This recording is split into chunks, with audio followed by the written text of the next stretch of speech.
Oui, là c'est moi qui tombe au milieu d'un grand lac au Bénin parce que j'ai voulu jouer le pêcheur professionnel. Mais il y a une bonne raison, je te raconte. Ici, on est au lac Aémé. Moi et mon équipe, nous sommes accueillis au village Okomé par le peuple Kotafon. Ce monsieur, c'est Papa Tchétché. C'est un pêcheur traditionnel et il va nous montrer les techniques d'artisanat et de pêche qui sont pratiquées à proximité du lac.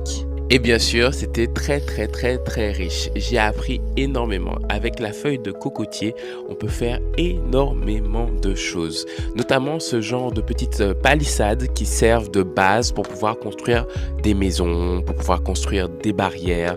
C'est vraiment très intéressant. Si la feuille est séchée, également, on peut faire de l'artisanat avec, des balais, des petits ustensiles pour la cuisine. On m'a montré plein de choses. Et ensuite, comme j'ai voulu faire le brave, on est parti à la pêche. Le lac Aémé est un lac très particulier. Il est gouverné par la divinité Adikpo. C'est un grand arbre situé sur une des rives du lac. Et la légende raconte que à l'époque, l'eau de ce lac justement avait des propriétés médicinales et pouvait exaucer les vœux et soigner. Et voilà, c'est là que j'ai failli tomber, mais j'ai pu quand même me rattraper.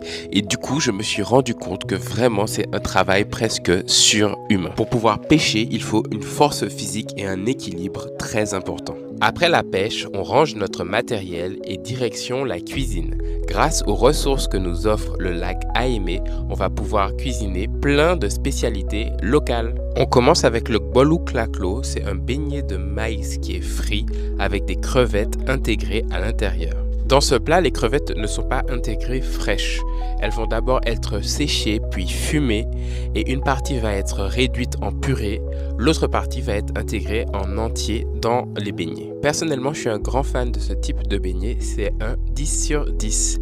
La deuxième chose qu'on a cuisiné grâce aux ressources du lac Aémé, c'est du dakwin. Le dakwin se fait avec le poisson frais, c'est une spécialité de tous les endroits où on peut pêcher. Le dakwin, c'est un poisson qui va être cuit dans une sauce tomate bien assaisonnée.